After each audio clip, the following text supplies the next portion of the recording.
કમાઈને ખાવું મોટી વાત નથી, પરંતુ ગમે તેવી પરિસ્થિતિમાં સાથે બેસીને હસતા હસતા ખાવું એ વાત મોટી છે. જ્યાં ભેગા બેસીને એક ભાણે જમતા હોય એ સંપનો ઓડકાર એટલે પરિવાર. જ્યાં સુખ દુઃખને વહેંચી લાગણીઓનો પ્રેમ પીરસાતો હોય તે પરિવાર. જ્યાં આપણું કરી એકબીજા માટે ખુશી આનંદ વહેંચાતો હોય એ પરિવાર. જ્યાં પોતાનાઓ માટે હારી જાય એવા મજબૂત સંબંધોના સાથ એ પરિવાર.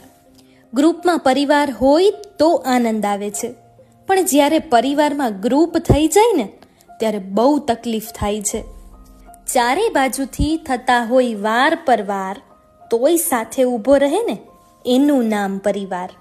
ગમે તેટલા મતભેદો હોય છતાં ભેગા બેસીને પ્રસંગ સુધારે એનું નામ કુટુંબ. કડવું